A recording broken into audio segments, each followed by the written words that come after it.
Hey everybody, welcome to another episode of Code Fix and Chill.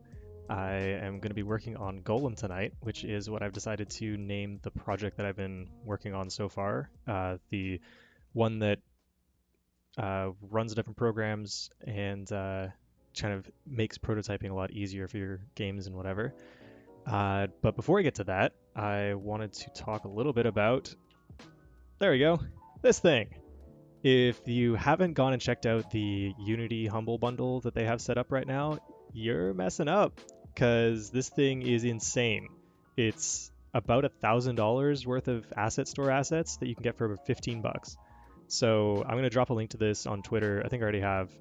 If you're interested, you can just Google it or ask me in chat. I'll put it up there. But yeah, it's kind of crazy. I got it last night and went looking through there. Played a little bit with Gaia is one of the things. That's the tool that you can use to generate crazy terrains with all sorts of parameters for height textures and all that sort of thing. It's got a asset with something like 100 different animated fantasy creatures that looks pretty good. I actually stuck some of those in my Gaia scene and was just running around with them. It's got a realistic effects pack that was pretty cool. I've seen featured actually on a couple of Reddit posts. People are like, "Oh man, this is so amazing! How do you do this kind of thing?" And then, yeah, no, instead of paying 60 bucks to find out, you pay 15 and then find out a lot of other stuff too. There's a couple of scripting solutions in there, I think, for like, yeah, visual code editing, including one that actually kind of does what I'm doing, a little bit differently, but it's like a visual programming extension for Unity. What else they have? I don't know. It's got a ton of stuff. Go check it out. It's definitely worth $15. I'm considering buying an extra one just to have in case I need to give some of these to somebody. It's insane. So, all right. I think I've harped on that enough. Tonight, like I said, I'm gonna be working on Golem. I decided to call it Golem because, well, so I went from Harmony to Omnibus, which was Omnibus's reused name, and I think I'm just gonna call it Golem. So Golem's like things that are brought to life with magic, and I think that that's a pretty good description of what this is supposed to do. Uh, but I did mention that there are a couple of other solutions like what I'm building, and I wanted to at least give a little bit of an overview as to why I'm even working on what I'm working on, and maybe talk a little bit about why it's different. So I really like just building things, and this is my show. I get to do whatever I want here. So I'm on my own time. I can just build things if I want to. So that's honestly not a small part of it, is like I just like making things for the first time and kind of seeing how they work from the ground up. But there's also a problem, I think, with a lot of kind of out of the box scripting solutions, is that they're made for people who aren't programmers. And not that there's anything wrong with that, but it means that when a programmer goes to use it, it kind of feels like coding with oven mitts on. You can't really do anything that you normally do when you're programming. And or at least you can, is just super slow and kind of weird and like doesn't feel right. And it's easy to work with from for sure. Like you just, click and drag and you can connect things together and it's obvious where program flow goes. If you go check out Bolt, for instance, I'm really impressed looking at how smooth their interface is and how performance it looks. And some of the visual debugging features, like showing when values change, like what they're affecting and kind of flashing them, all sort of stuff, like that looks great. But there's some optimizations and kind of different features that I would want if the tool were being made for me, which is what Golem is. So in kind of thinking about this more and how I'm going to refine my own tool so that it's the best tool for me to use to make games, I'm going to be focusing more on those kind of features and trying to get Golem to be the sharpest, best tool that I can make it for myself, rather than making it another kind of another visual scripting language. I think there's a lot of stuff that I can do with it, but we should probably just get into some code and we can. I'll just show you rather than talk about it.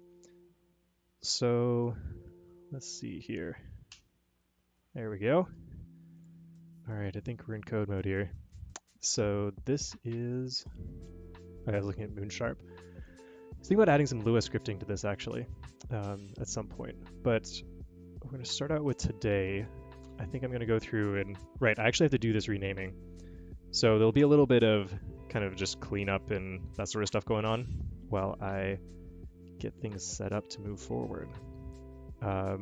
Since last time, if you all have been following along, I also went through and added a automatic code formatter. So you might have noticed that some of my coding style has changed. I'm trying to use the .NET, the regular .NET style, and to enforce that, I actually got I think it's like .NET FX automated code formatter to just run on this whole thing. The trickiest part of it, actually I can show you guys how this works, and I may put up the code for this because it was kind of a pain to get going. So it's all in this automation folder. Oh, actually, what am I saying? Of course the code's up for this. You can go check it out on GitHub. It's github.com/carlgluck/ggeasy-labkit. Again, I can post a link to this. But if you go into the automation section here, there is a format batch file. And this thing actually does the work to do the automatic code formatting. The pieces here, most of this is actually to make sure that it's clean, because the structure is, you can see that there's just a zip file. I wanted to make it super easy to just download this zip file, and that comes from the release pages of the code formatter, and then you can always replace it in order to update. So format will unzip and then make sure this thing exists, and then go through and actually generate the files in what the heck is this thing called? I think it's called a response file. It generates a list of all the paths in a response file that actually need to be formatted, and it's everything except for LZF and full serializer. Oh, and I realized I have been coding on my own, so I should probably zoom in on this. There we go. So everything except for LZF and full serializer go into the response file, and then it actually goes through, runs it, and then cleans up all the stuff that it extracted. So basically the gist of all this is there's no longer going to be places where some files are formatted with tabs or they're misaligned or anything like that. And so hopefully it'll be easier for other people to read the code and get it into your own projects. All right. So I'm going to do this renaming now. Should be easy because it's just a find replace.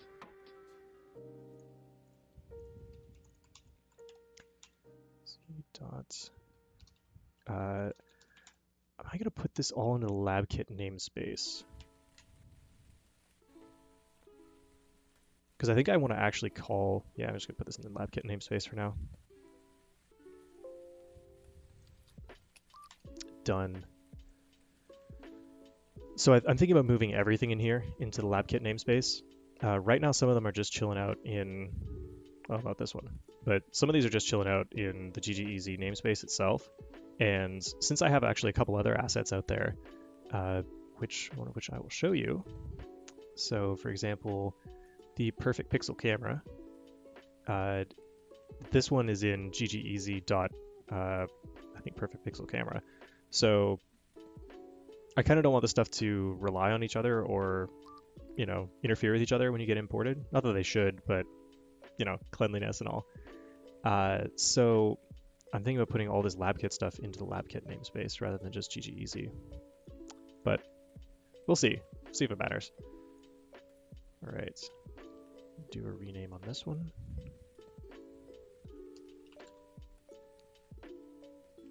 Hello.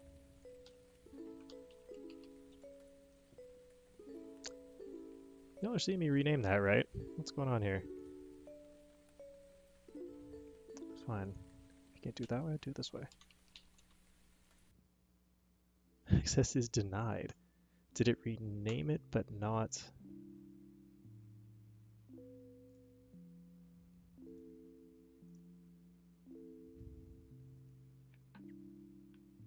Oh, this is weird. All right, let's try restarting a couple things here.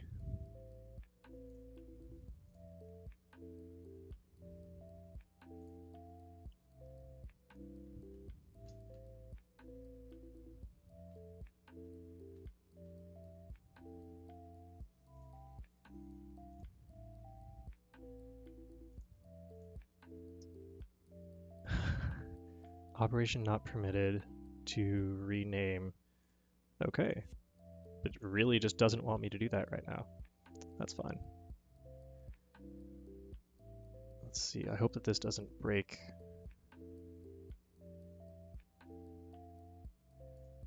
the stream completely.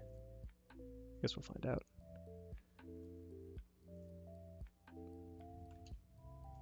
Okay. Let's go over here and let's see if I can rename it from here. There we go. That was fine. All right, Visual Studio Code. Let's come back and see what we're doing. All right, I guess we're all good here. Yeah, if I put this in the Labkit namespace and there's things like the helper that I can start to access from this, even if it's in other parts of the program, I think I just need to then be careful about maintaining dependencies. But fortunately, when you use parts of Labkit, it automatically imports dependencies for you. So that's handy. This thing is specifically the Golem serializer, so I might need to pull that into its own section. But the main thing that I wanted to do was rename entity, because entity is going to become an overloaded term pretty soon with 2018.3, I think. Oh no, actually it might be already, because it has their new task system or job system and the ability to use kind of an entity component framework that Unity's built. So I can't call this entity, even though I really want to. So instead, we're going to call it Golem. And entity container is actually just going to be Golem, because this is the thing that actually gets attached to scripts. So one of the differences in how this program is going to work and how Golem is going to work versus other scripting solutions is that I'm pretty sure that I don't want variables to be just named anything and kind of plastered onto objects. I want the variables all to come from aspects that I haven't touched this at all in the broadcasts I've been doing yet, because I haven't had to deal with them. But an aspect is a part of the program that basically something that gets attached to an object that gives it some functionality. So an aspect can be I have a position. That's an aspect, or so a position aspect would be an aspect class that gives the user access to the position of the object. It can be more complicated and more game specific too. Like if you're building a breakout game, for instance, you can have I'm a paddle aspect, or I have a ball aspect, and that it has all the specific stuff tied to that. But then it makes it easier because you can make these as specific or as general as you want to. But then you can say things like, oh, you add this aspect makes sure that the Golem has this set of variables on it, and then any of the behaviors on the scripts that are referencing it always know that, well, okay, I have this set of variables because the aspect says I do. I don't have to worry about a different table somewhere that the user specified that I may or may not actually have access to, and it just makes a wide range of things easier. Kind of like the simplification I made for saying that triggers are just an enumeration that the user has to set up. It's like, great, if you're using this, that's how it works. So I guess I just got to continue with the renaming.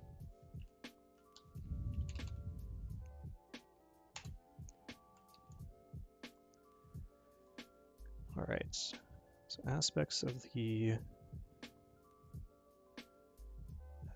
Golem are deserialized. For some reason, I thought these were mono behaviors,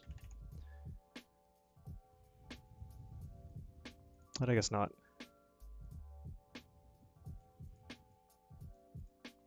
Key in aspects.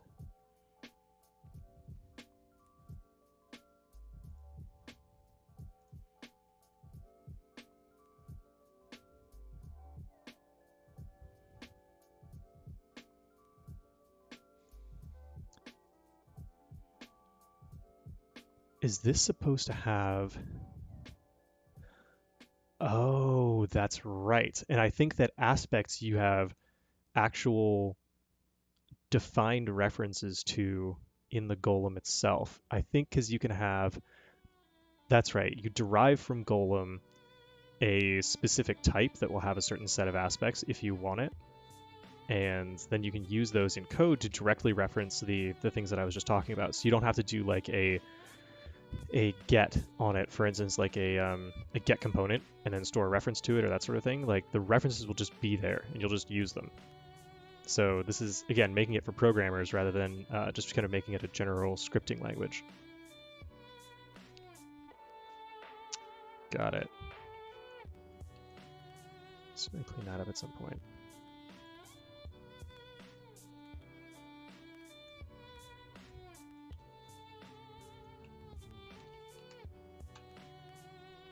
Okay. I think the other piece that I really want to get done tonight is making sure that serialization to and from JSON actually works. Specifically from, because I'd like to be able to manually edit these things and make changes and have that stuff reload correctly, which I don't think it does right now. And it might be because I store assets in prefabs, so the prefab itself actually has sub-assets for some of these things. And I just like to make that whole editing experience better. Okay, I don't need these right now.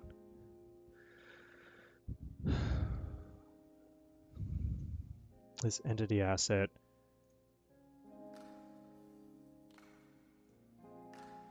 just stores the serialized version of the entity, which is now a golem. And I think I have one for editor version as well. Yeah, I do. I have the data, the editor data for all of these. Now, can I simplify this at this point? So, because the model that I have is, I've got an entity, which is now a golem, and it has its own data. Then I also have the editor version of that golem and the editor's data as well, because the editor version has more things in it that the editor cares about that the runtime version just doesn't care about. So stuff like the visual position of the wires and boxes in the editor, or what unbaked references everything has, which the runtime version just doesn't need to know that information. So it saves a lot to separate those things out in terms of clarity. But what I'm wondering is if I need to maintain that separation, or I would gain probably some advantage by, oh no, I can't collapse those. I was just going to say I could gain some advantage by collapsing those down into one object, but I actually can't do that cleanly because I have to continue. Whenever I save the runtime version, I have to actually rebake some information because things like the data flow have to be sorted in order so that when things change, they get processed before the objects that they affect. That way data flows in the right direction. And doing that in editor, I could keep all that data up live, but it's easier just to have like a compile step that moves stuff over. So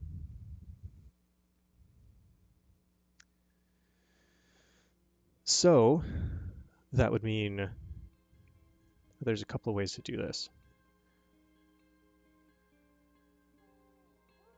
I could store it as an asset, but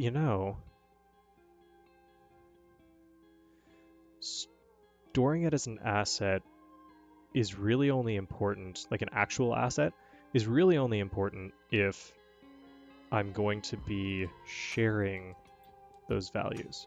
Is that correct? Yes. And I will get to that later, I say. Like, right now, it's not in a position where you can share these things between different objects, which I could add support for. And I had this debate with myself before, but I decided not to do that. But it makes things way more complicated. So, because then if you could share it between assets, then the reason it makes things more complicated is, let's just do a really simple example here. So if I make an object, let's see if Golem's still going to work. I add Golem to it. Right, in its current version, you have to have a prefab in order to edit it. So I'm just going to drag this in here. Let's say this editor.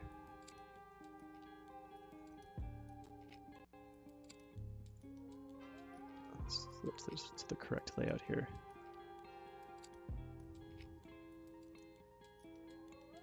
All right, and if I make a... Oh, I don't have anything in this. I should probably bring over that testing script that I had before. Let me go grab that really quick.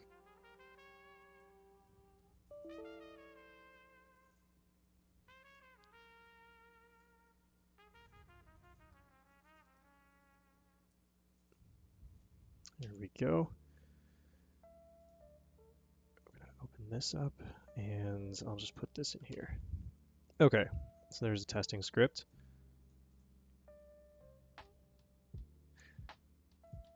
I have to get rid of my second trigger. That'll be interesting to test that because trigger is going to have multiple definitions potentially.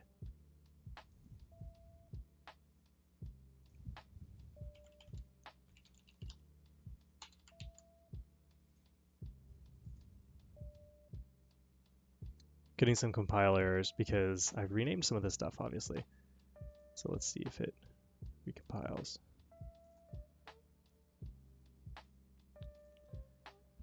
Some of these are specifically referenced. Gotta put them in Labkit.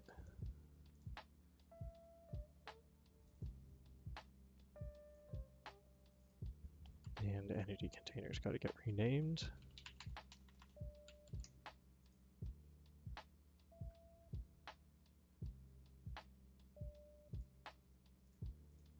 Maybe that worked. Okay, so what was I here? Oh, right, because, so in this instance, for example, you have this transform reference, and the transform reference would love to be able to do, say, hey, this game object that's under here, which is something, I would really love to just reference that directly. Now, this is super cool for just hooking things up and getting them going. But if you want to use this script in multiple places, then this reference can't, on different prefabs, can't just reference anything.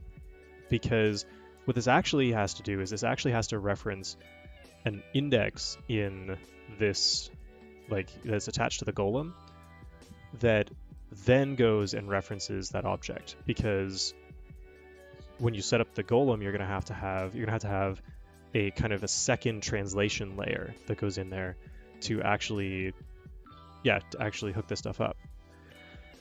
And I mean, that's not the worst because I could do that. I could set up each of these each of these game object references as an index into a table, and then just put the table up here, and that would work.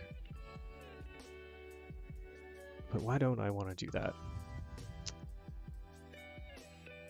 I think because writing these scripts then becomes more of a pain. Because if you go in here, like, this position class is pretty simple right now because transform is just a transform. I guess what I would have to do is say, would be, or I guess this is golem now. Change this.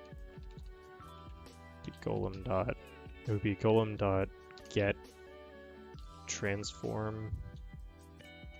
Let's be, yeah, because I have to cast it, so it would be golem dot get transform ref, something like this, in order to actually grab the thing and say transform. That's what it is.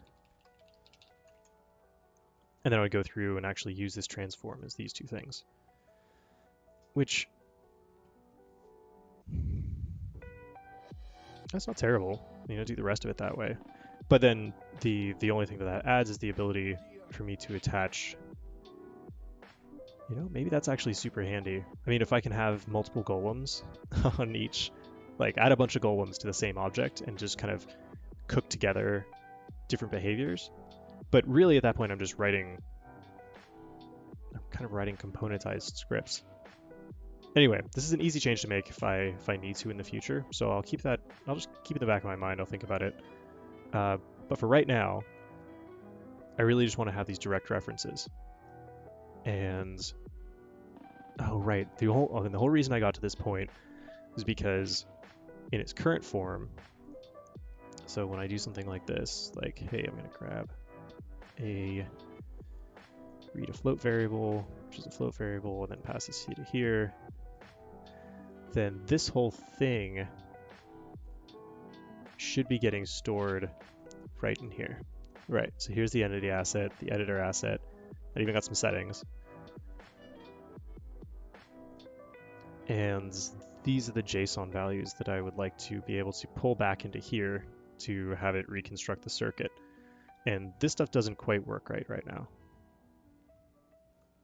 But having these assets separate is only necessary if I want to reuse them. So actually, even keeping them in here is kind of pointless. I should just probably just attach this data directly to the golem itself, and then not even worry about those. Because I think these are just JSON right now. Yeah, which I could totally do. But I'm going to finish renaming stuff first. So I'm going to go in here.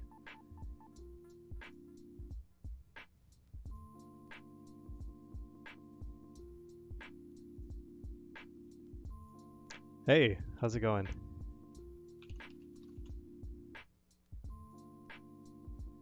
I moved away from the tab that I was on. Didn't see you say hi.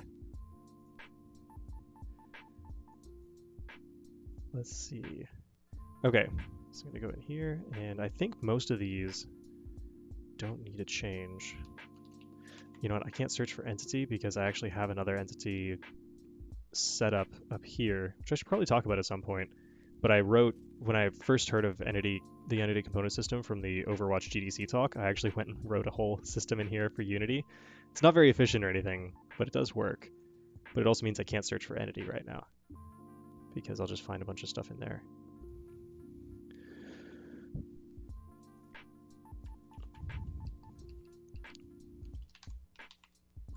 There we go.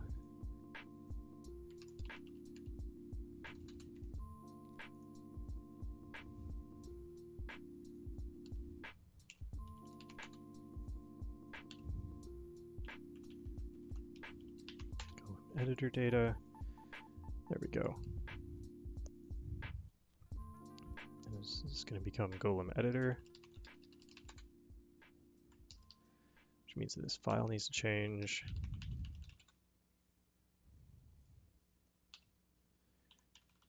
And I'm just going to change these for now. Keep the functionality as is, rather than trying to both change it and retool this at the same time. Probably too many changes at once.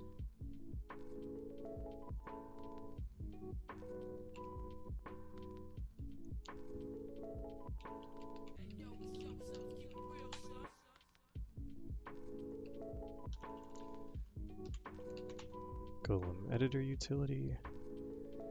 Finally, the Golem editor window.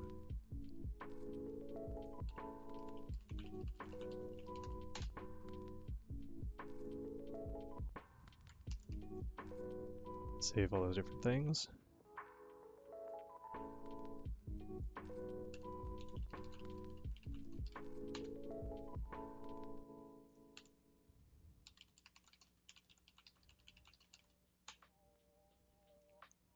What is an aspect editor data? I actually forgot what this thing is used for. Oh, this is actually just used for the aspects themselves. Aspect fields, variables, and settings. So this is the cool thing about aspects that I was going through earlier.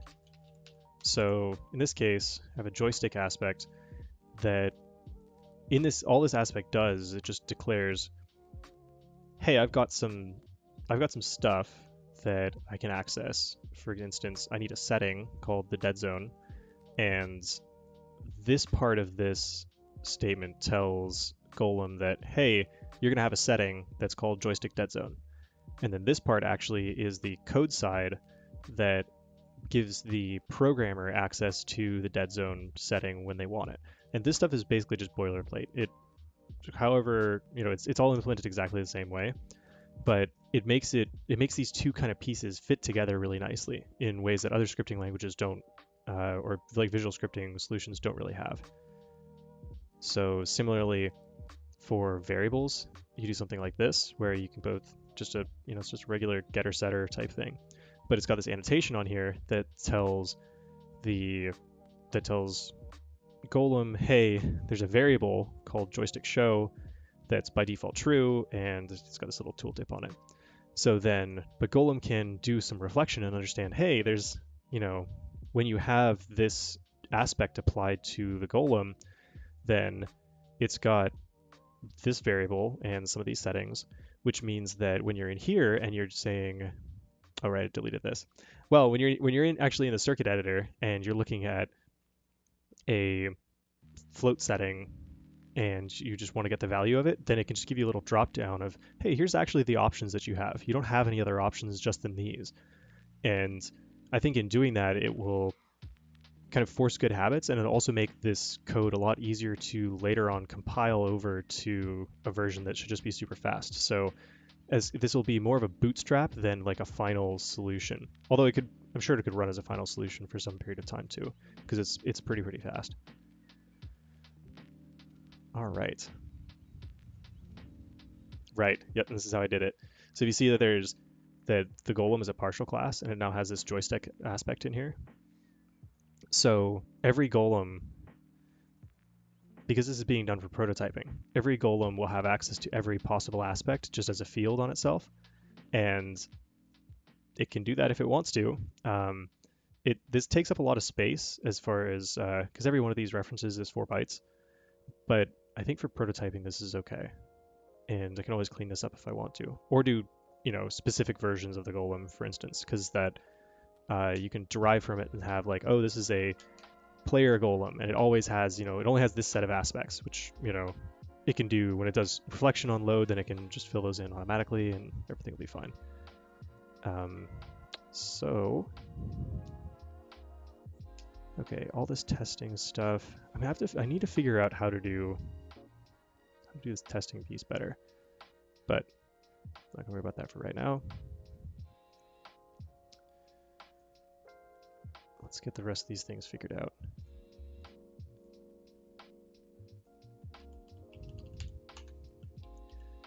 So I don't have the word entity in there. We do have it here.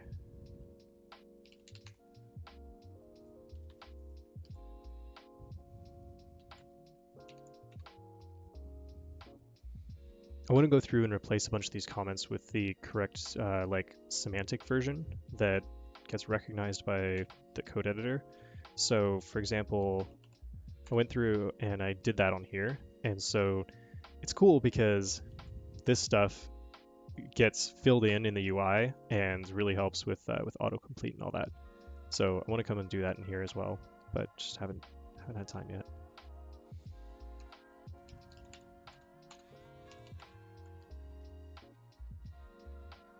Okay.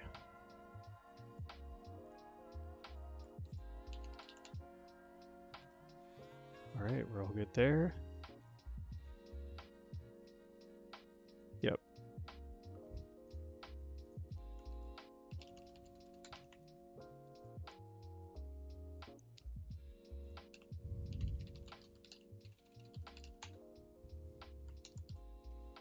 I think you can probably tell the piece I was talking about earlier is cooking in my brain right now, where if I do the work to separate out Unity object references from the serialized objects by putting them into an index list, then essentially I'm being more honest about my extension to full serializer that allows references to Unity objects to be serialized, and I could actually remove that extension,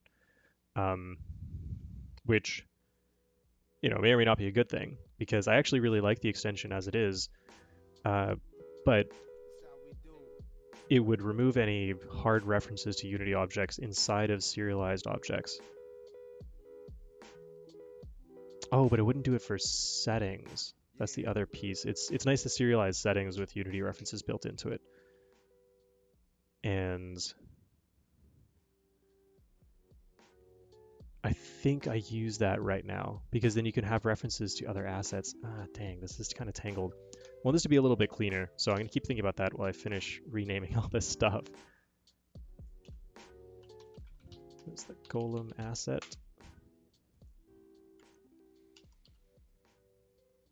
I think, is that it? Find replace is the best. All right. Yeah, we're set there. Cool. So if I go back over here,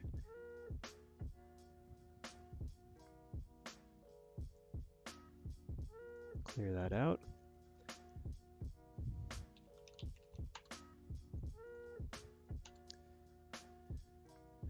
Add a golem here. So this whole prefab required for editing thing, I really want to make this a lot smoother before I kind of keep going on this, because there we go. Open that. There's kind of like a lot of steps to get started, and I really just want it to be, one click and then you can go. All right, so far so good here. Time to variable.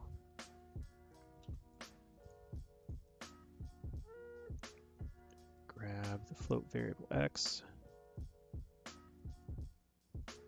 and set that to position of yourself.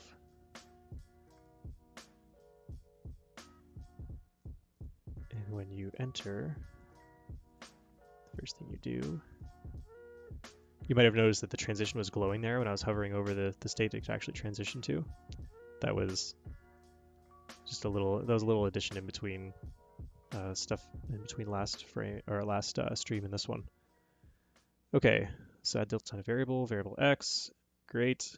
Now if I want a little save button up here too to like really reinforce that this thing's actually getting saved.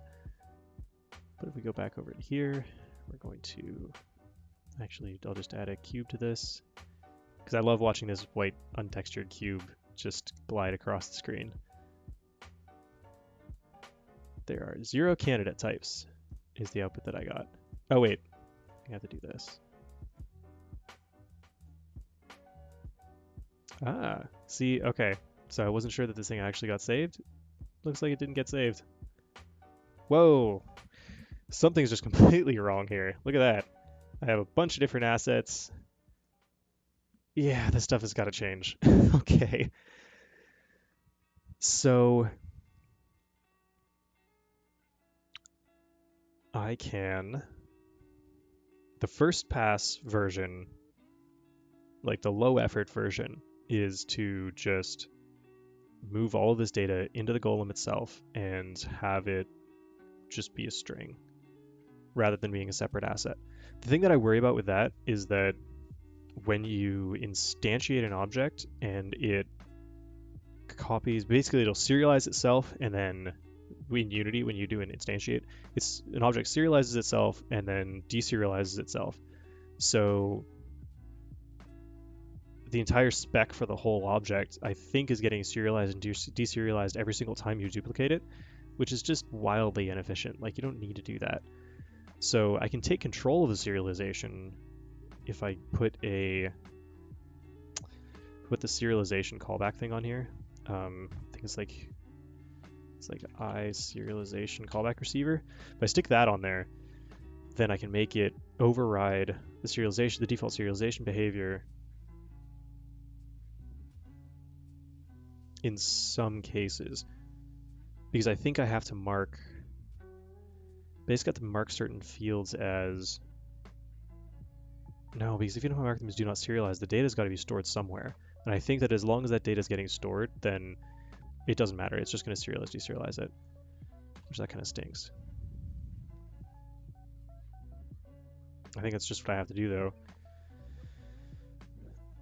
So this is how this works right now. So I have this editor asset as a thing that just stores the editor data, and it gets hooked up into the prefab as long as there's prefab. And right, editor asset, hide flags, hide, don't save and build. Why are we? Hide, don't save, and build. Oh, right, duh. Because yeah, you don't actually want to build the editor data. So even though it's in the asset, you don't actually want it as part of the build. Now,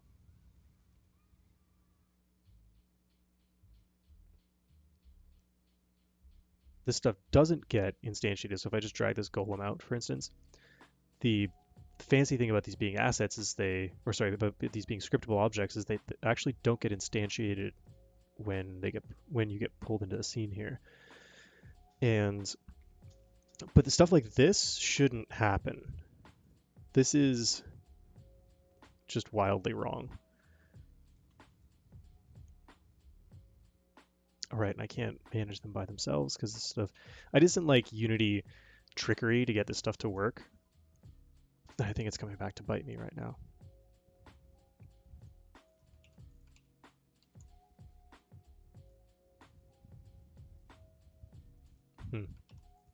Naming stuff in comments is also coming back to bite me. I bet these names are all wrong. Well, fortunately, I didn't do it here.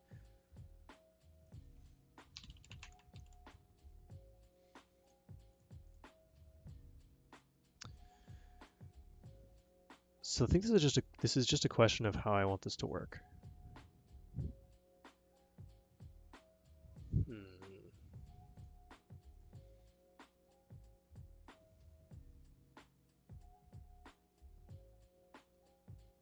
I think it should just work by default. I think that's the rule that I should apply here. That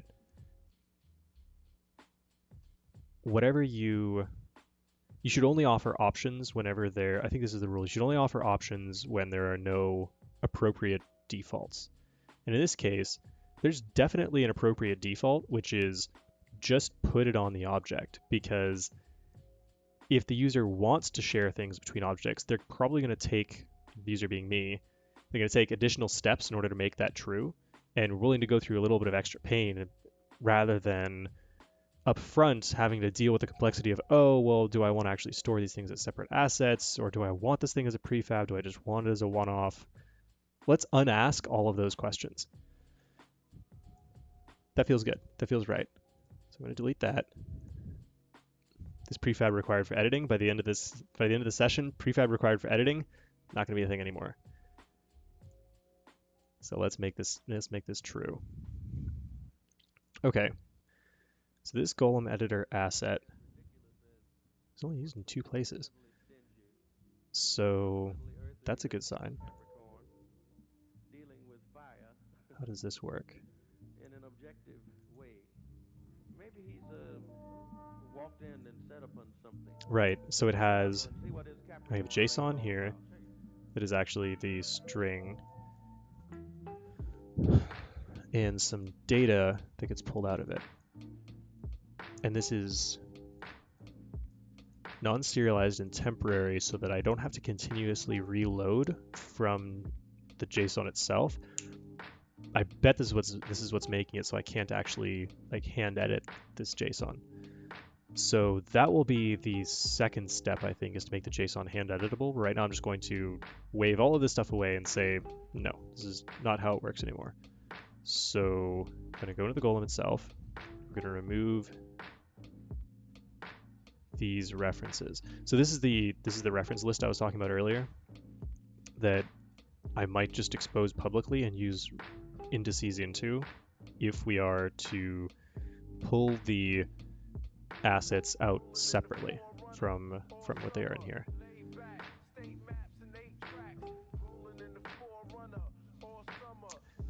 I wonder if an asset actually has to be an asset. This might be the first thing I do. I think I might actually be able to store this without making it a separate object. I think I can actually just put it in here and Unity will serialize it for me because it's a scriptable object.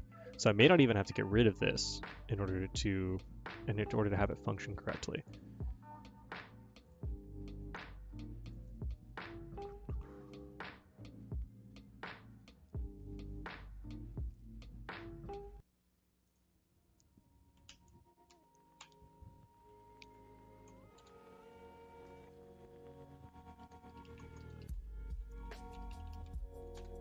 Object, create instance of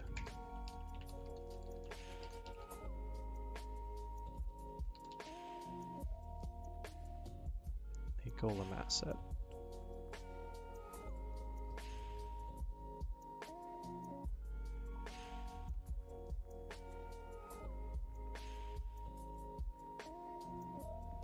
It's kind of referenced all over the place. Okay, so here in deserialize, where we actually grab the data. And this is the case. This is the case that, so this data may or may not actually have gotten, no, this data should have gotten cleared when I handed it a JSON, so I don't know why that didn't work. Oh well, that stuff's behind now. All right, caching always creates problems. It's just a rule. It's annoying, but it's true. Okay, so you write the JSON for the entity into the entity asset. At this point, you loaded it, so you're guaranteed that this actually exists. And this is the editor for the Golem script itself. And this is the editor asset. So that might be the only place that the editor asset actually gets set. Oh, no, here we go, found it. So when you go to load Golem editor data, which occurs in the onEnable of the editor, then instead of doing this, we're just gonna make one.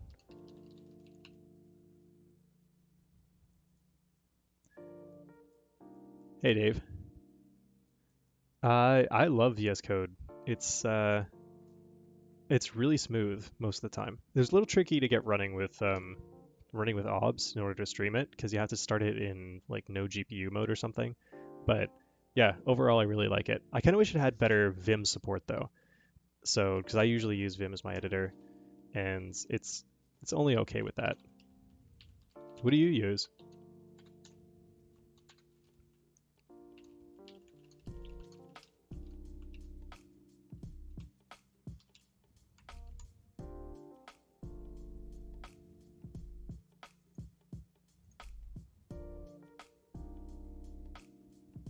All right, got that set up. Editor data. So this might have been the only change that I actually needed to make. Let's see. Wait, there's that comment. Prefab required for editing. Editable. Okay.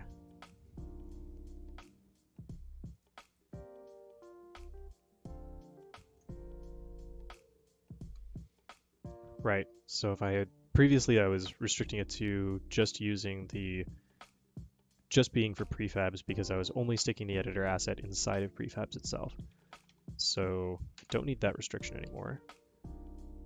Since in here, I don't just find it, I say, we're just forcibly going to make one. And we store the data and we're good. The entity load, yeah, loads its last version.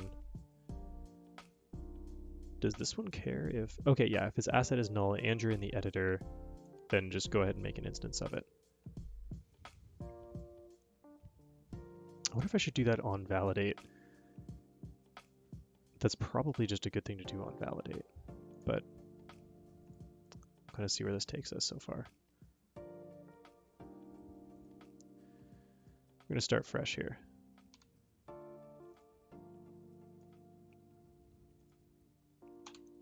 Okay, why are these things still here? Because there should be neither of these. Did I not save?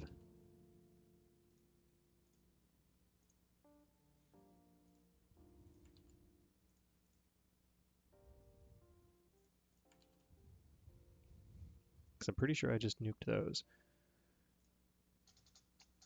I guess I must not have saved. There we go. Okay. So if we go and look at the debug view of this, so sure enough, it has references to these two. And I can even go in on it and look at them. That's kind of cool. Now, if I go back up to here, Okay, we're good on the editor. Close that and come back to it. Now, for the test to see if this stuff actually saves.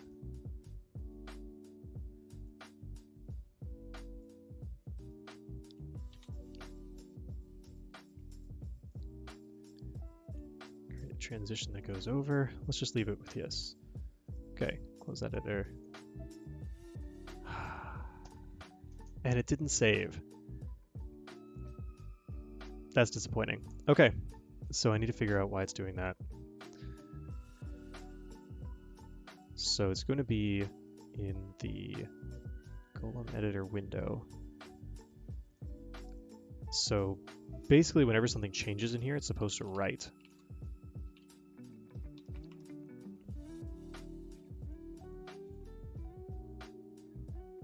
Oh, hey, it's because it's not a prefab.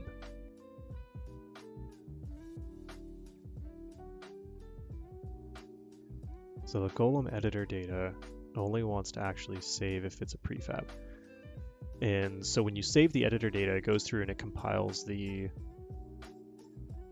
non-editor version as well. Yeah.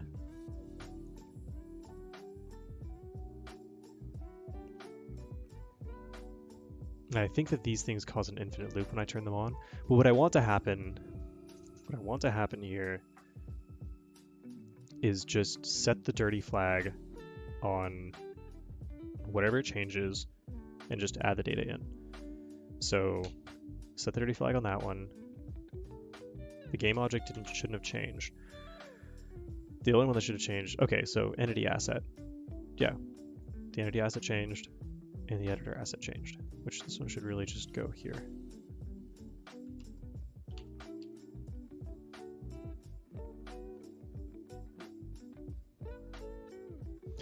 Interesting. I have to do some kind of chicanery here to make sure that the references used by both the editor version and the serialized version are the same, which I don't think I'd need to do if I convert those things over into indices. I might be swaying over to that camp, even though I don't need to actually do that, or even though it's not required to do what I'm doing right now.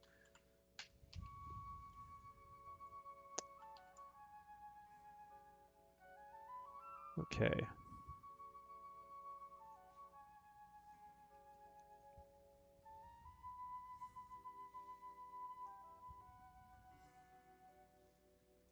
I'm going to keep deleting these because I don't know if they're preserving data in between.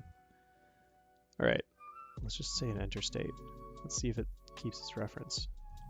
Close it, open it. I see something green. There we go.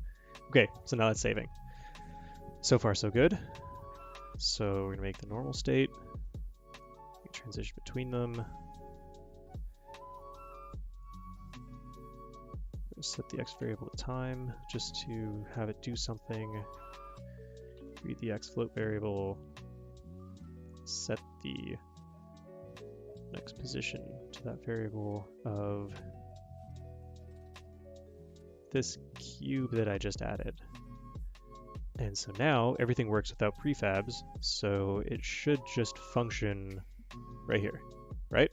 Nope, lots of null reference exceptions. What are we doing? Null reference exception in get position of the transform. So it looks like the transform... You gotta be kidding me. Did it just do the same thing? It did. It actually did worse. It just deleted itself. Okay, we got some bugs to fix here because the saving is just not working. So let's see what happens if I go in and look at debug mode. There's nothing in the JSON at all.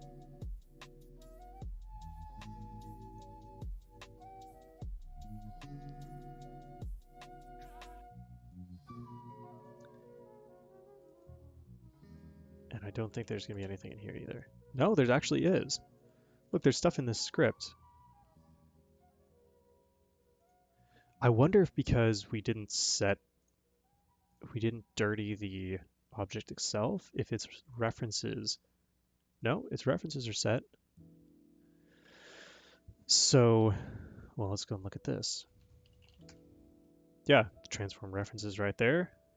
That looks like that works just fine. So why?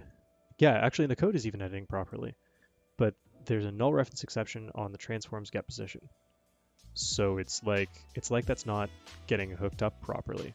But I mean, secondarily concerning is the fact that this piece just doesn't work. Like it didn't save the editor here. But this should have at least functioned because I mean it clearly has data. So it has data, it has the references that it needs, but it's just not filling in this reference when it deserializes.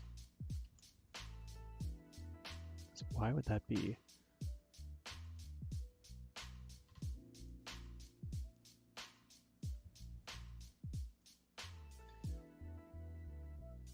Man, that's annoying. Okay. That's what happens when I merge one project into another project. So let's rebuild this. Remove that script, add the golem script again, open up the editor. See if I can reproduce this behavior. Okay, so I added a state. I'm just going to do add delta time to variable. Just call it x again. I guess I need an enter state. Okay, not super complicated. Definitely should be saved.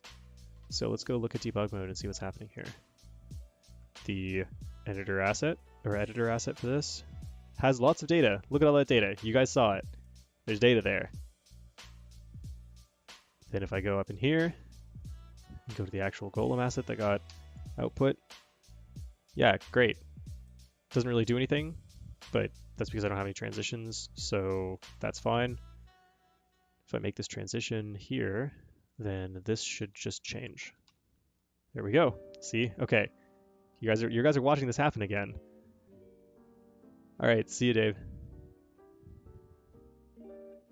Thanks for coming by. All right, y'all saw that this data is being saved here. So what happens when I close the editor and go back in, open it back up again? It's still there. I think moving this thing doesn't actually trigger an event. I bet that's not making that dirty, which this shouldn't really matter, but I'm at least going to catch that. That is a... Oh wait, hold on, this is in editor window. If you're dragging an expression, editor transition expression hitbox.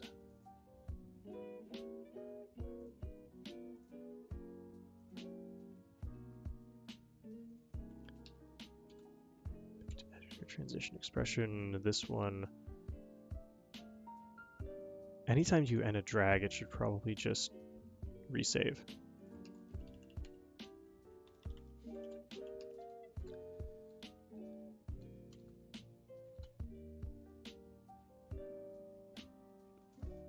Dirty rereads?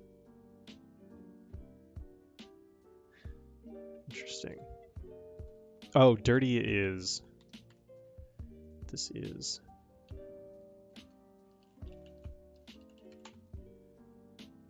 like whether the source is dirty or you're dirty. In this case, I don't even know if I have a flag that needs for writing. Okay, we have write. Oh, I just write in a crap load of different places. That's not good.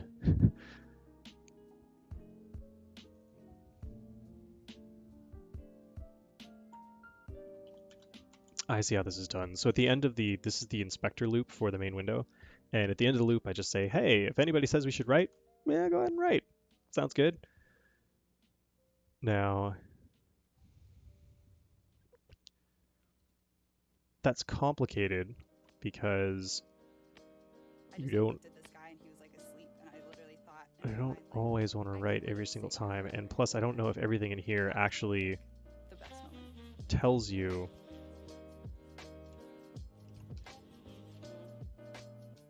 draggable. Should drag equals false. This should probably trigger a write.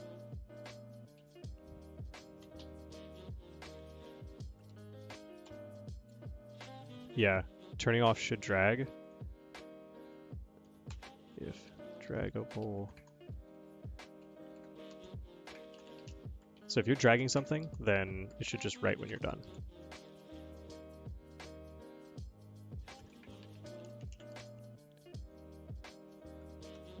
Because draggable is an interface that gets set to just whatever you're dragging.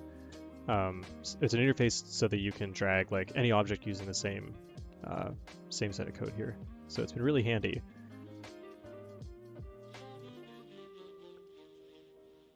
And all of these things that should write are, I believe they're just not writing. That's probably the issue here. I'm going to try unifying all these things in one place so I can kind of keep track of it.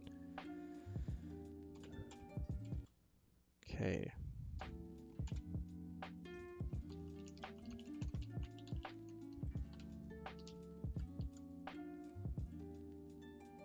But why is this called in 10 different places? Okay, create cell menu function. These things might even be called off the main thread, which is, if this is true, then when this write gets called, there might actually be some conflict with other things that are running.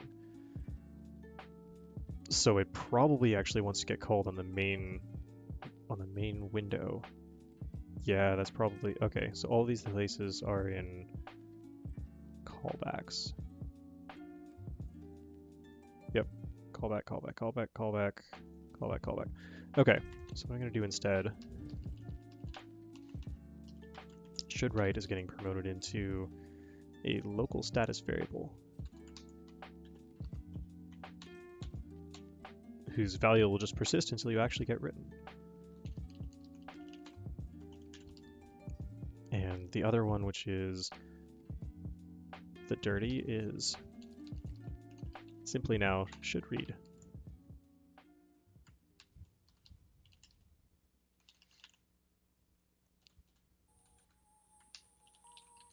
And all of these calls to,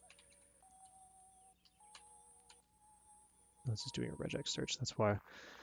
All these calls to write down here are just going to get replaced with setting should write.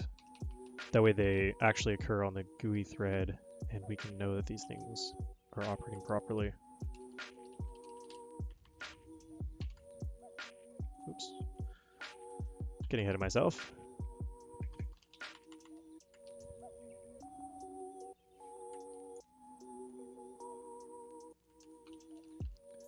Okay. Took down the number of references to 3.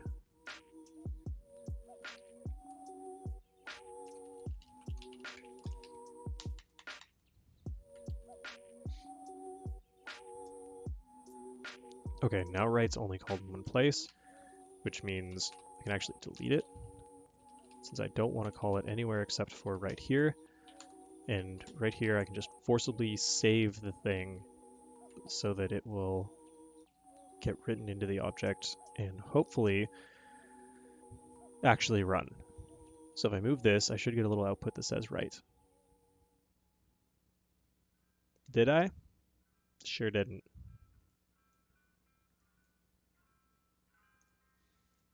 Come on.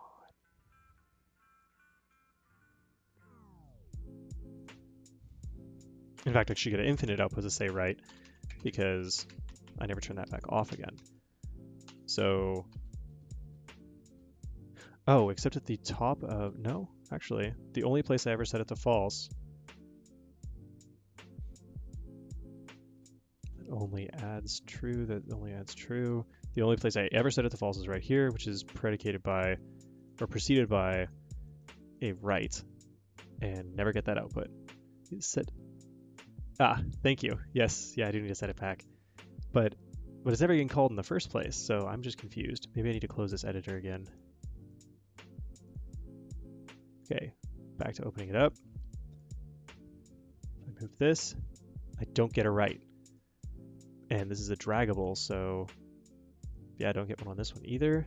There's something that I should definitely get a write on, which is, let's say I just remove this. Okay, I got the right in that case. So dragging things still isn't giving me a right. So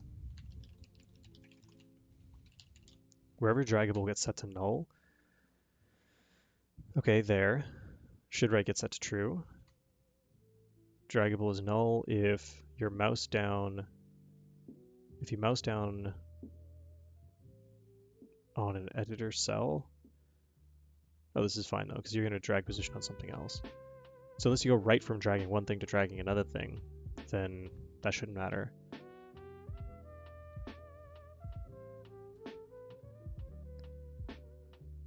This might be the one. Oh no, should right equals true. Okay. And that's the only place. So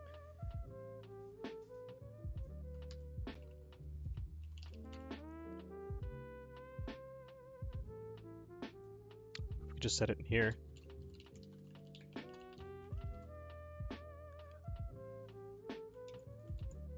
So there's some old code here. You're seeing my comment. This doesn't work all that well.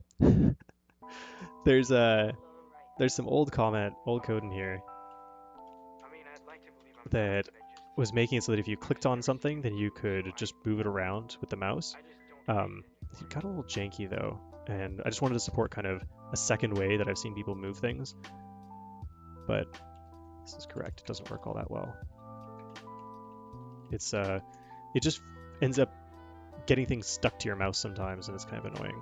So I decided to just get rid of that. Okay, reloaded the code. Huh, so far so good. Okay, so in these cases, no writes occurring. Yes. Now I'm getting writes properly. Okay. We might almost be back to where we started. Got a position here, and we're gonna have the reading of a float. Where's read float variable? There we are. Stick this guy on the X.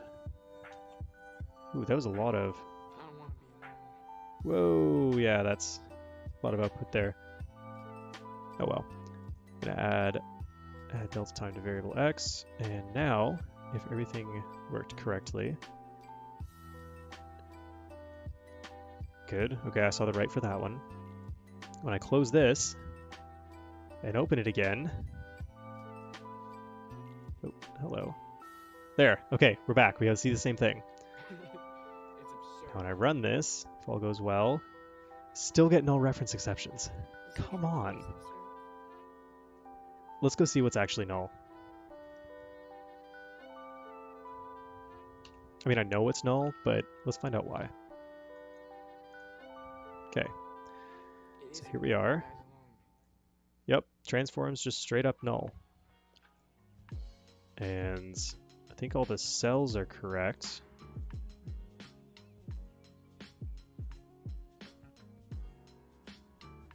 But I didn't change any of this code.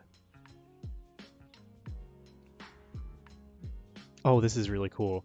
So because I use float pointer for these, it's actually detecting the invalid value of the enum, and it's showing me that it's invalid here. Oh, that's cool. That's very satisfying, because the only one that I hooked up was X, and this one's like, yeah, great, X. That's cool.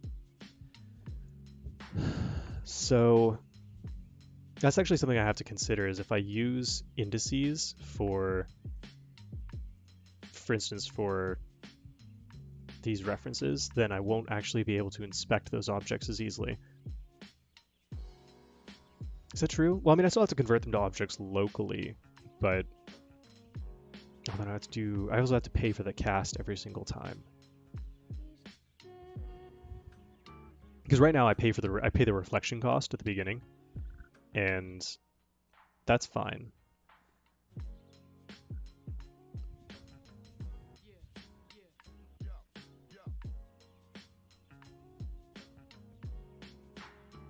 But why would this guy be null? Because again, oh, I guess I have to finish debugging over here. Let's go look at the editor. You saw it. right? You guys saw the part where this was running and we hit open editor and it came back with the data we had before? Yeah, that data's gone now.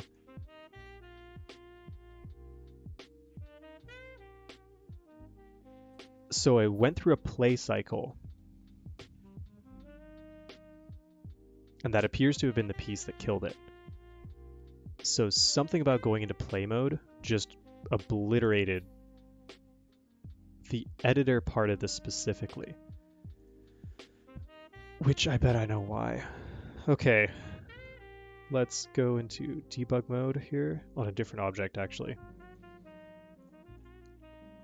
And go in here. So this entity editor asset, if I play, does entity editor asset disappear? Yes, it does. Goodbye, editor asset. It's because it's not getting deserialized properly. So this one's just fine, suspiciously. So his golem asset, well, it knows what type this is. I could have sworn that that one of the benefits of scriptable object is that it could deserialize types, like it could deserialize subtypes. That was like the only way to do that. So let's see. So I mean, at least I'm not going crazy. It's disappearing for a reason. So yeah, see, so the editor asset here is just getting dropped. And before, when it was a reference to like a separate asset, then it was fine because why is that fine?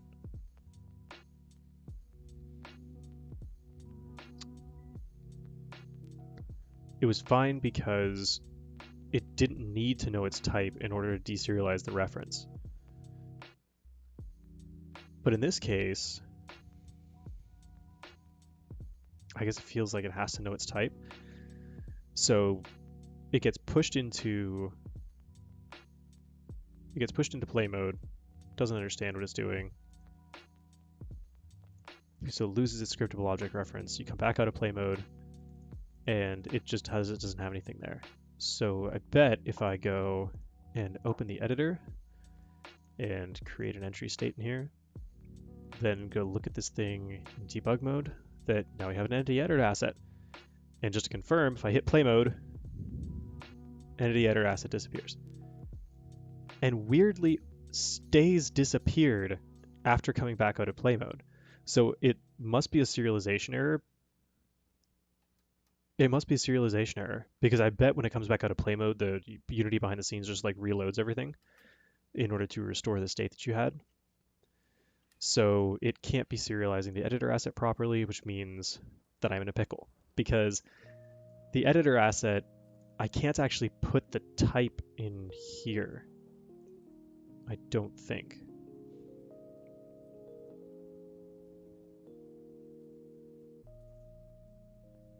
I mean, I can try. I seem to remember there being a reason why I couldn't do this. Oh, well, hold on. It is. Oh, I think because it's in a different assembly. I think that's why. I think it's an entirely different assembly if you're putting something in editor. And golem editor asset is in editor. Now, I could do a different trick and say, okay, golem editor asset, you're now out here. We're promoting you. That's what you always wanted. You always wanted to be promoted. If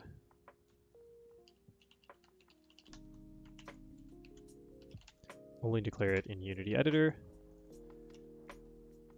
Oh, it's still called entity editor asset. Maybe that's why. That might actually be why. If it has the wrong name, Unity can't find it. So before I do any of this fanciness, where I conditionally declare it in editor mode, but put the file not in the editor folder, I'm just going to put this back in the editor folder. Kind of unwind a little bit, make sure the name is correct, and see if these references actually persist. So I'm going to go back to normal mode, Open the editor. Go through the state transition. Creation again. Getting pretty good at this. Okay. Go in here. Look at debug mode. Say, hey, I can see the editor, Golem editor asset thing right there. We hit play mode. We're in play mode. Ah, that is what we needed. Okay, I'm not crazy. It can actually deserialize types if that's what your intention is. So I'm going to build this other piece of it. So set the position of our cube. Grab the float variable named x. Pipe it over here. All this stuff should be saved. Now when we hit play mode,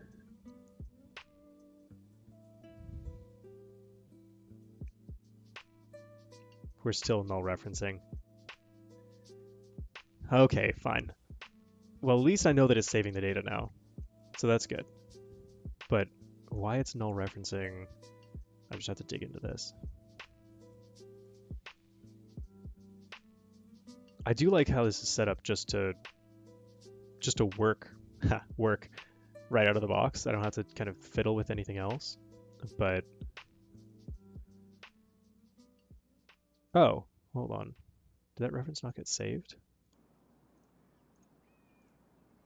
Yeah, interesting.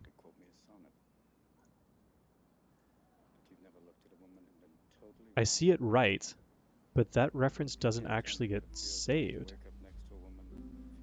It maps with one reference. I can see there's a debug output down here that's it's telling me, hey, you've got a reference, and I put it into your object.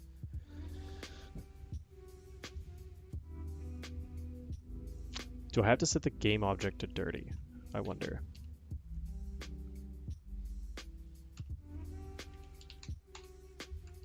By the way, all those entity references need to change.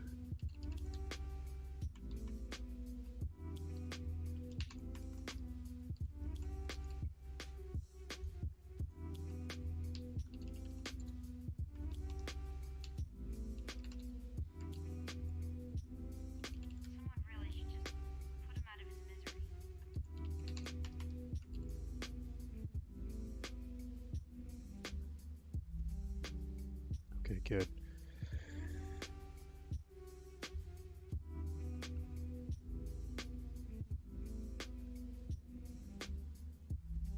Cube. Nothing.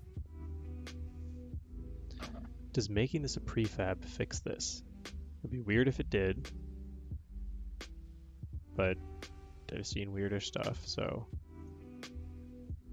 cube. Apply. Open. Nothing. So when has this happened in the past? So I need to go look at the field because there might be a piece that is saying, hey, no, you don't actually get to save a reference to this unless it is local to your object.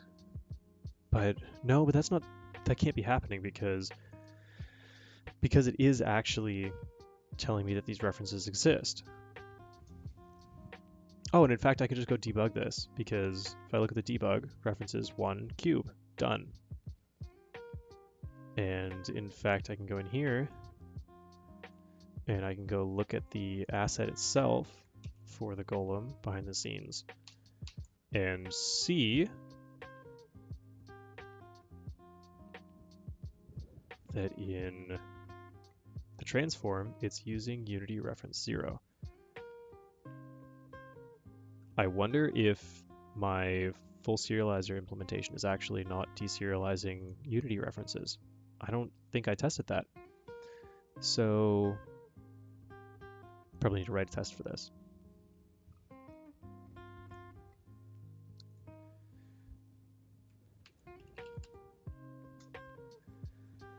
That's in serialization.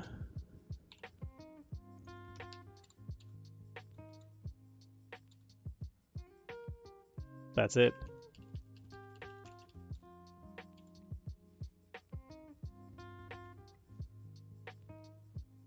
Yeah, here it is. I have to actually go in here. Whoops.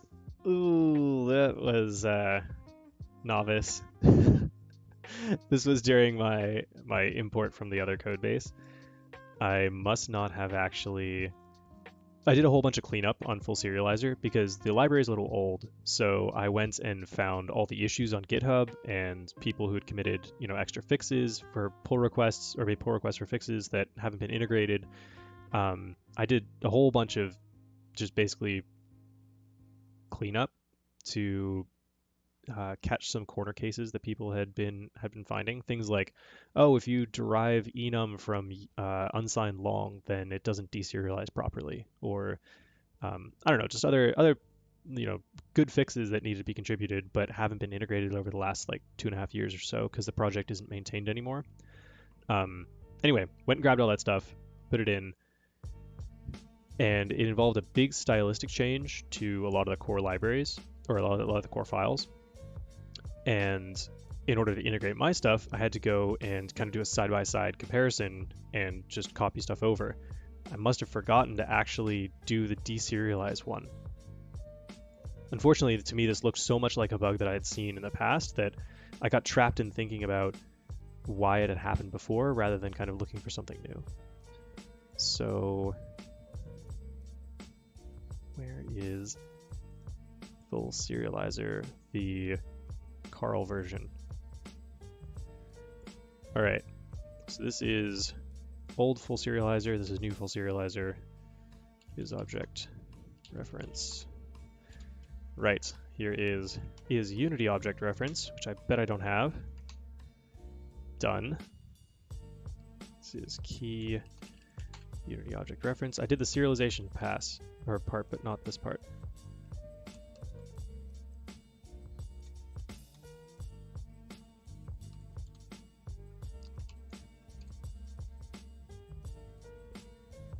Bam.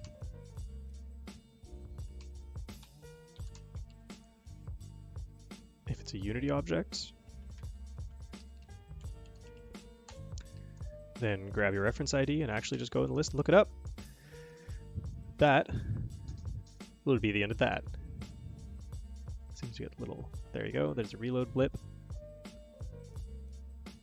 Go in here. Why did I get prefab required for editing? That's old code.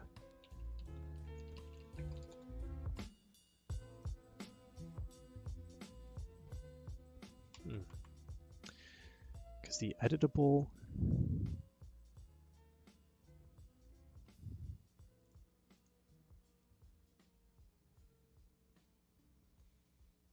The Golem editor data can't load. Oh, it failed to load.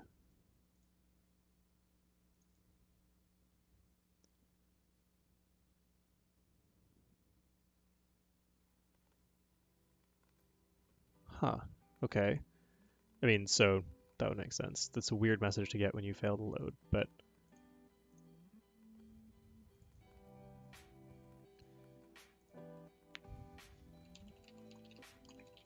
I'm going to put that here instead. So... we're probably in a weird state with this again.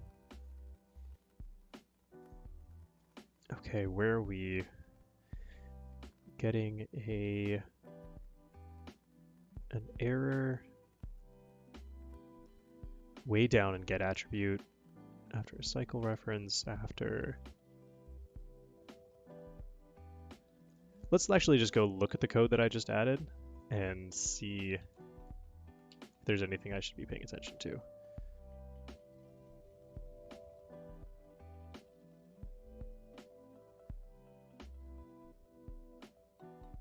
How much does this look like the one that we had before? It should be the same. I don't think that they actually rewrote this piece. They being the people who upgraded the library.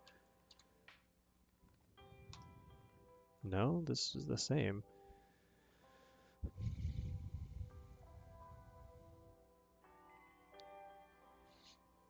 Unity references are definitely enabled.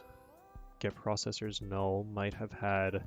I can't remember if there was a change here.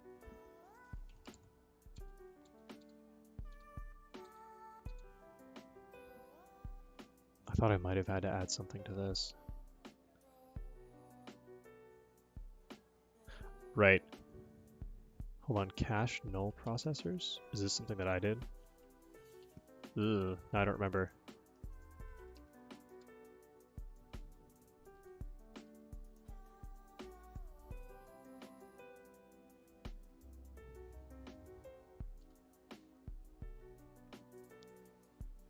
That is something that I added.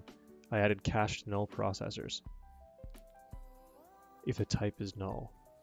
Why would the type be... Oh, the type... Hold on, the type is going to be null because I call it with null.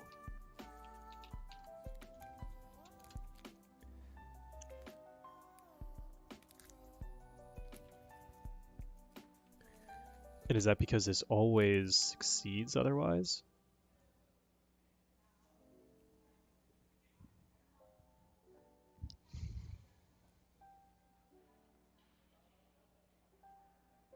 I think so. Okay, so I think I remember adding this. We have to do cache null processors. Under cached processors. I can't believe I remembered this.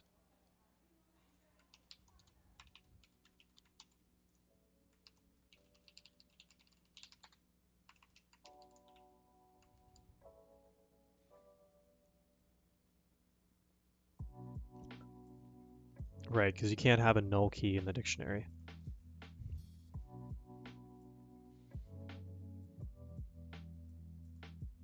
Oh, there we go.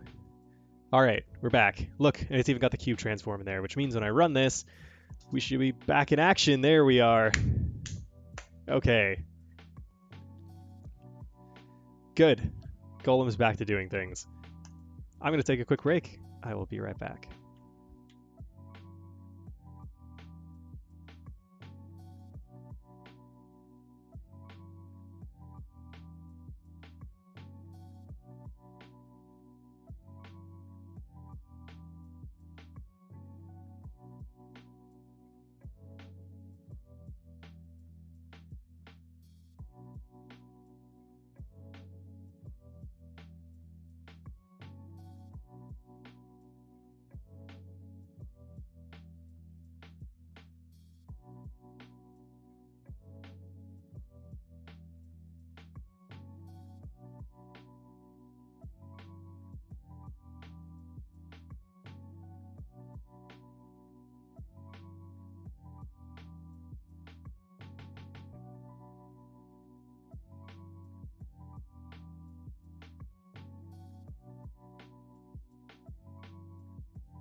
Hey friends, I'm back.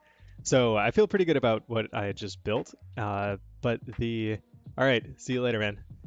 I am going to do something completely different now because this has just kind of broken my brain, getting all this stuff back working again. So I kind of want to do something fun. So we're still going to be programming, but it's going to be fun. Let's go back over here into Unity.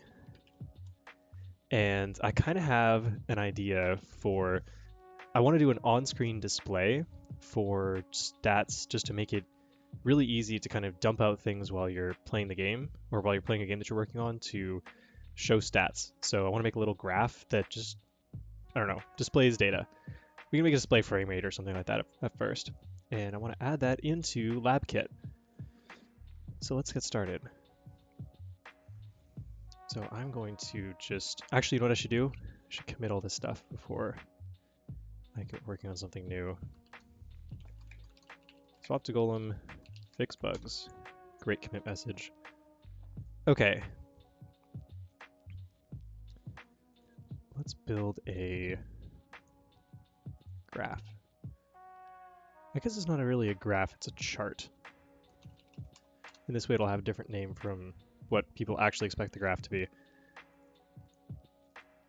We're gonna make a chart script here. All right. So I'm gonna use this for a live data display. I think it should be pretty cool. Let's see, put this in the correct namespace. I guess this isn't the right namespace, but I'll fix it. Labkit. Okay. This thing is just gonna draw on top of the camera. Probably in on GUI, I think.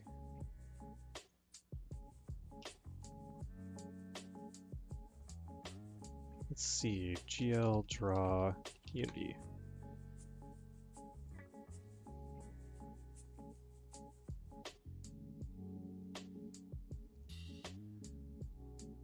Oh man, there's all sorts of stuff you can do with this. This is gonna be cool. On post render, I just want to draw some lines. Easy, there it is. Okay, chart's gonna be a mono behavior that, yeah, you can just grab an instance of anywhere in your code, and it will automatically attach itself to what it needs to be attached to. So, split static chart, instantiate, just call it create. And it's just gonna attach itself to the main camera.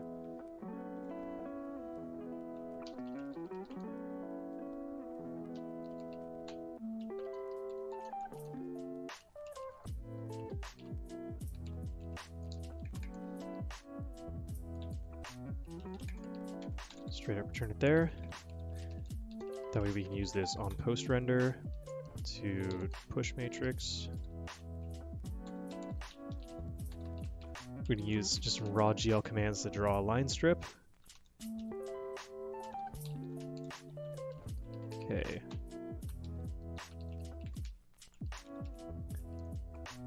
It's not efficient, but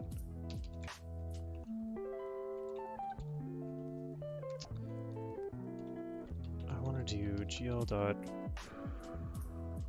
load pixel matrix. So we're just gonna be drawing straight pixels. And then in here, for each of these lines, I want to be able to just pick an area for the chart and just draw it inside of there. Probably with some grid lines.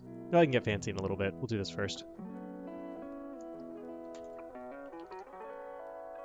So there's gonna be a rect, that's the area. I'm gonna get this from somewhere. We'll pretend for now that that's real.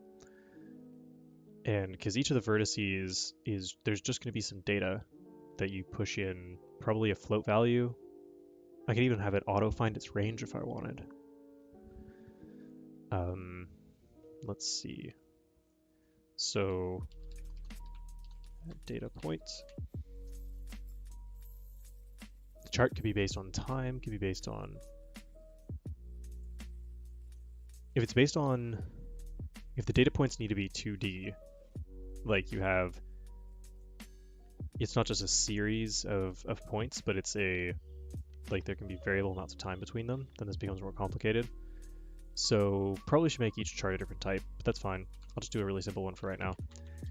Mostly because I haven't seen a tutorial on how to do this yet, and I think this is pretty cool. So we're just gonna add this as a data point. List of, right, we've got those. Floats, data.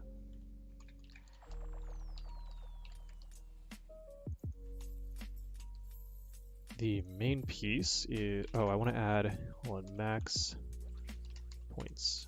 So there's a certain number of points you can have in the chart, and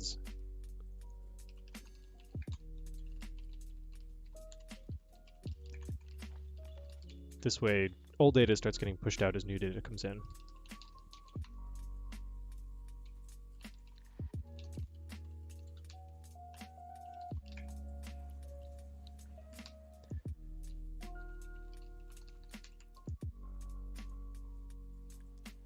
That data.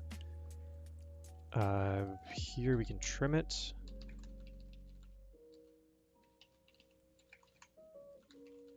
So it's greater than the maximum.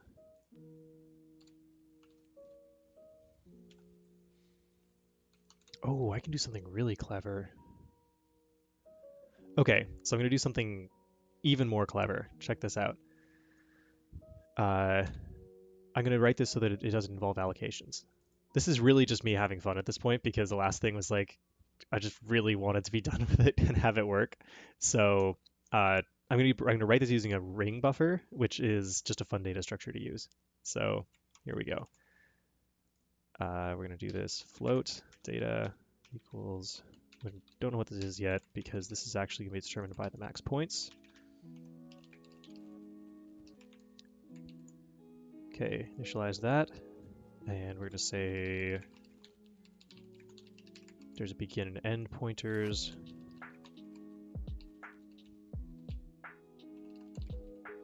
Actually, they both start at 0, so they'll just be the default values in here. That's fine. In this case, we want data end equals f, end equals end plus 1 mod the number, mod the length. Now, the end needs to start pushing the beginning. Begin equals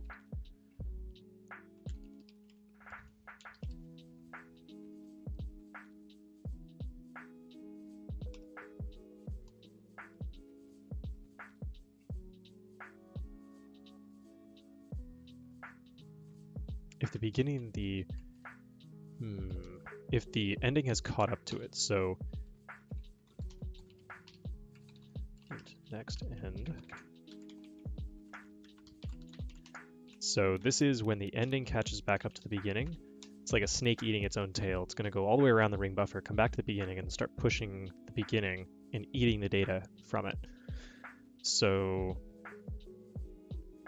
here, we're going to say if next end is begin, then now we have to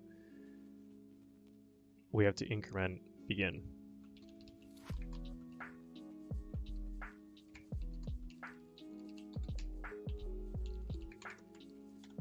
This is going to be fun because this is complicated. I could write this in an easier way, but this is going to be satisfying. Okay, this is the next one, so increment the begin. This is good, so added that data point. These are maintained automatically. This rectangle is going to be the point or the area in which we will draw. There will be minimum and maximum on this as well. So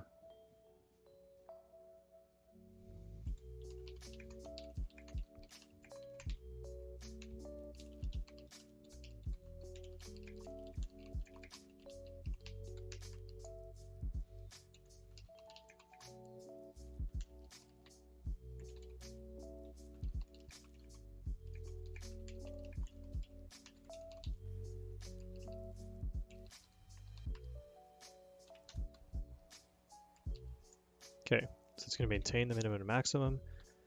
It's going to set up your ring buffer. And then now we can use this actually to draw the rectangle, which this rect is going to be passed in up here.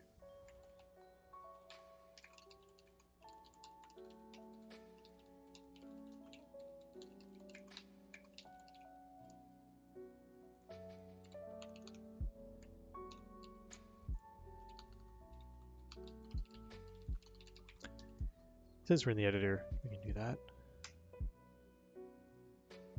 Because I want to be able to click and just click and drag the script over,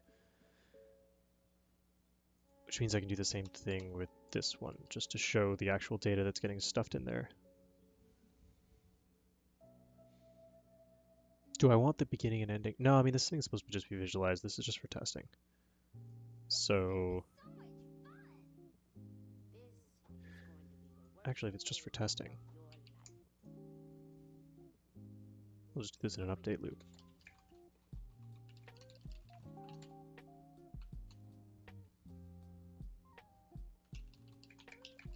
So this will put it in the bottom left-hand corner of the screen.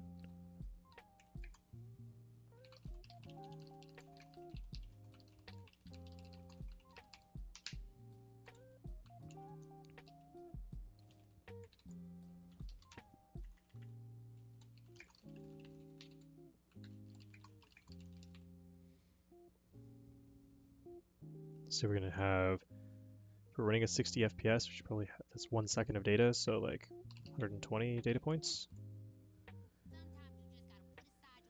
Begin enter set, min max are set.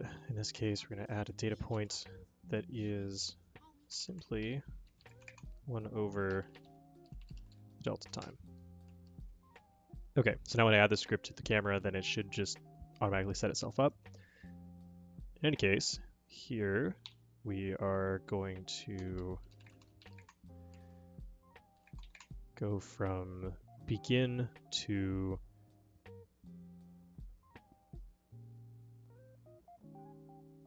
we're going to go to begin to end, except that if end is less than begin. So, which means that it's wrapped all the way around.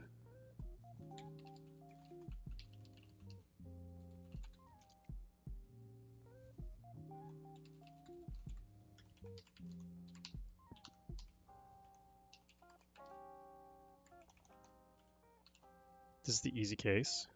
We go from begin to end.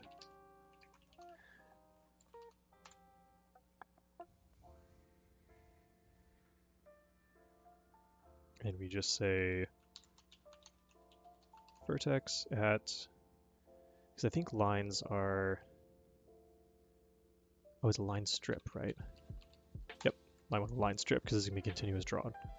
So draw the vertex at, do we get all three? No, I have to pass it a vector.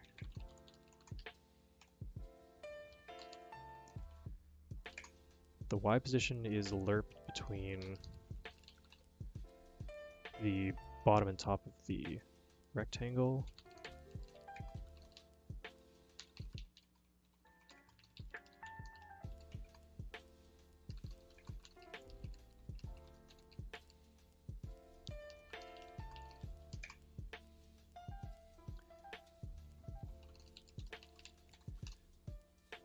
By this value scaled. Oh, we're going into night mode here on my computer. I forgot to actually turn that off.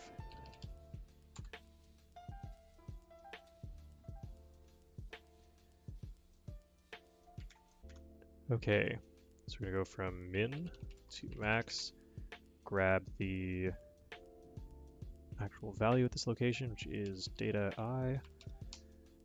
That's the Y coordinate, and then here, lerp from xmin to xmax by I over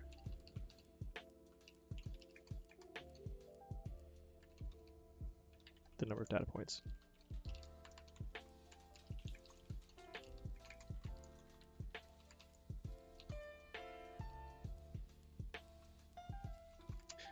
Which is dependent on which version of this you're running.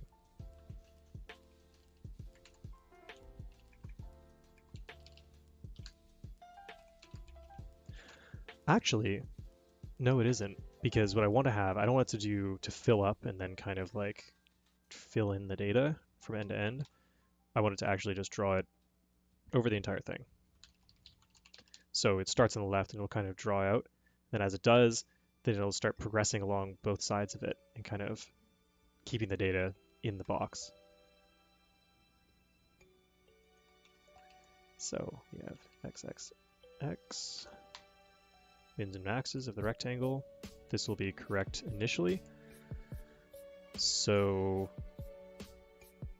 this will be good enough for at least the first little bit. I think we can just test this.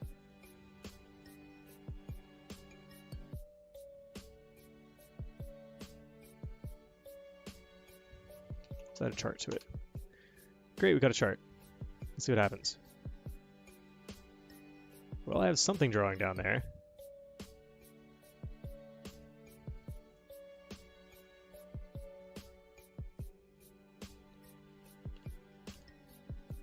Let's see where it's actually drawing these vertices. Okay, get a 0 and a 72. The data values are all there. It's lerping from ymin to ymax.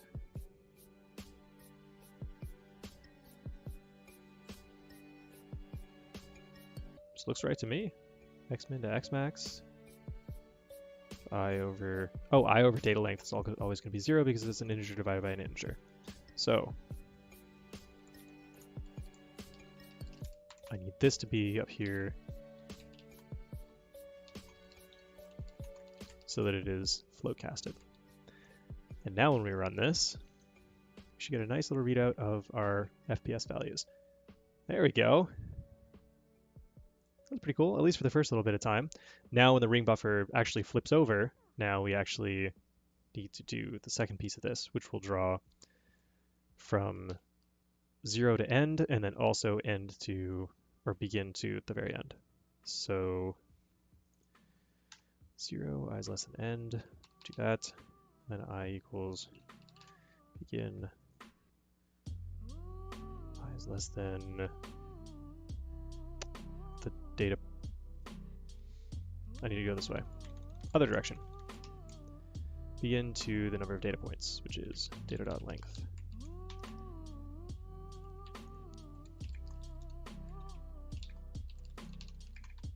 Pulling this into another variable, even though it probably doesn't matter because this value should be constant within here.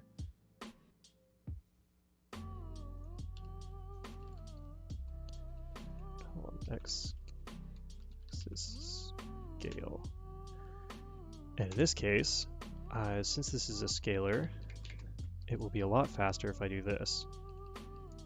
Oops. Because multiplying by a float is always faster than dividing by 1. So I'll do that division once and then just multiply it. Okay, now when I do this, I should be able to get the FPS values over time.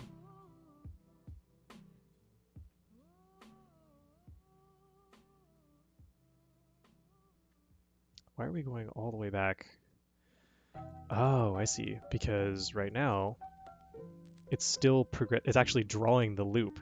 So it shouldn't be drawing the loop because it should actually be drawing at a different index, which is, we're just going to call J. We're going to use this here instead.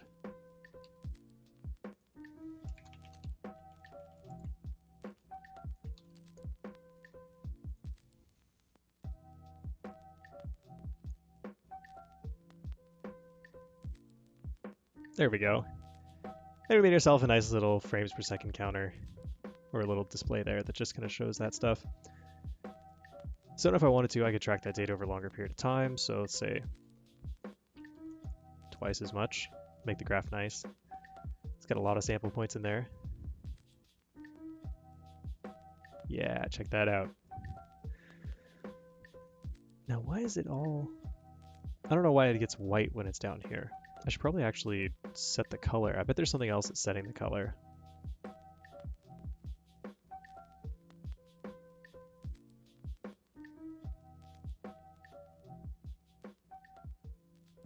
That's pretty neat, right? So now I just built a super easy thing to allow us to chart data on screen wherever we want to. There's obviously a lot more you can add to this if you want. One of the things I'm going to do right now is I'll just add color, and you can even do a color lerp, I think.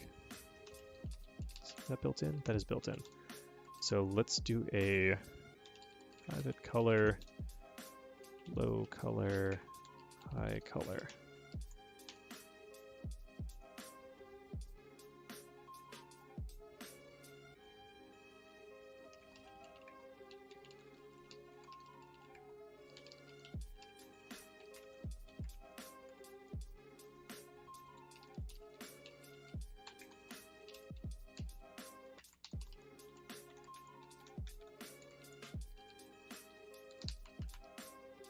Let's do some intelligent defaults. Let's say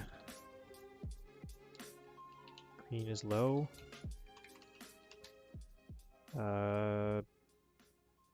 Orange. Is orange not a default? Huh. That seems like an oversight. Let's go grab some of my color safe colors. So one of the color extensions I have is this set of colorblind safe colors that is just super handy whenever you're dealing with color for an interface and you want to just be sure that, hey, can everybody see this stuff? Just grab these colorblind safe colors. All 8 of these, 9 of these, whatever. They're all safe for duanotropes, trianotropes, everything else. Apparently this set is well distinguishable. So I'm going to grab a couple of these. I'll grab orange and actually I guess I'll grab bluish green. It's the other one. They're not the prettiest colors, let me put it that way, but you can see them. Okay, then in here I can just say set the color to a lerp between low color, high color, as this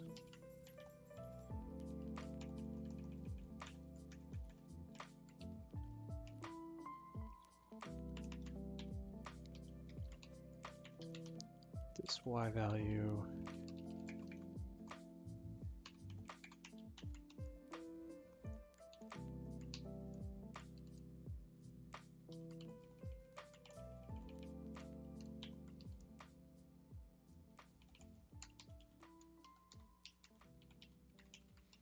okay, and now we should have low-high color tracking.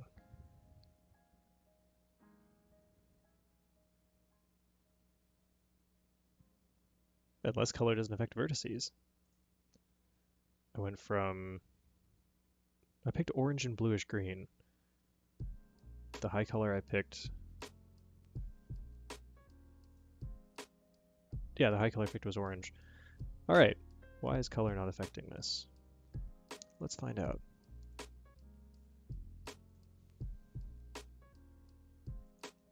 It should. GL color. Color lerp, low color, high color. Let's reduce the number in here so I can actually see stuff moving better. Say that this is color red, so when you start out, it should just give you just a red line. Which doesn't. Probably because the material, that's why the color changes in there, because it's actually rendering using the skybox material. So I think I need to create a material, get a material from somewhere, in order to... Okay, yeah, the example here actually uses a material. Let's say create default material.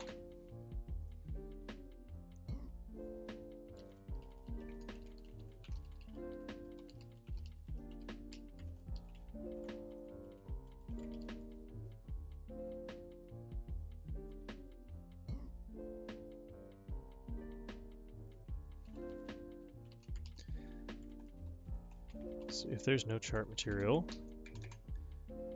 then I think it should just be a diffuse. Hold on, create unlit diffuse. I think I remember how to do this actually. It's probably, I think it's just new material. You give it the name of the shader you want, which is unlit diffuse.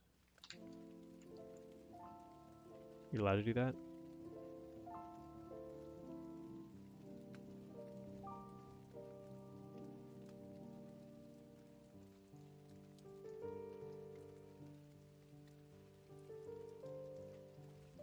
No, it must have been my imagination. Diffuse material in code.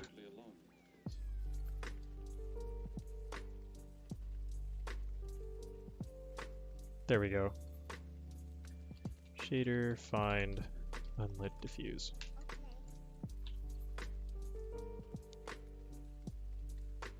All right. Can't make it read only, but can definitely make it static.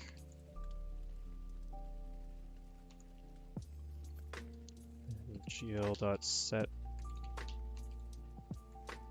It's supposed to be like set pass or something. Do we actually have to load it into here? Push matrix, pop matrix. Okay, now we're good. All right, so this, if this worked, should just make it load the default material. Nope. Whole lot of nope. Oh yeah, because nothing got initialized because the argument name cannot be null for the shader, and it didn't find unlit diffuse. Okay.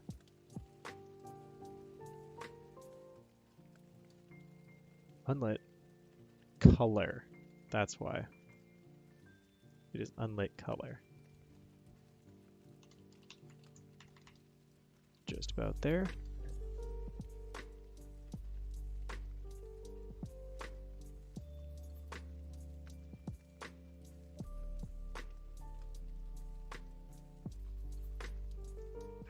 We're going to ignore that for a second. I don't know why Unity just decided to die there, but that was interesting. I haven't had to actually die on something this simple before. All it's doing is set pass. Unlit color works. Okay. Add a chart. Run the game.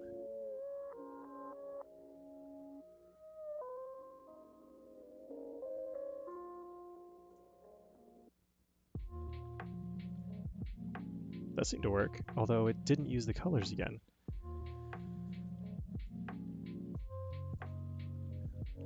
Which material do you guys want us to use here?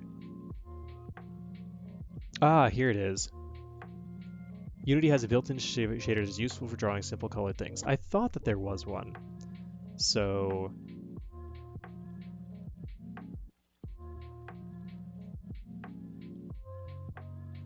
I'm just going to borrow this code. This looks good to me. I'm going to call this, instead of S, this is S chart material.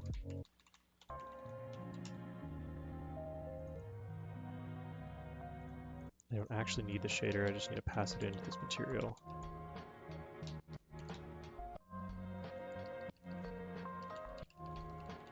It's interesting that you can set all the different blend modes and everything, just kind of explicitly there. Okay, no culling, Z right. Do we reload? There we go. All right, now I got colors in. Cool.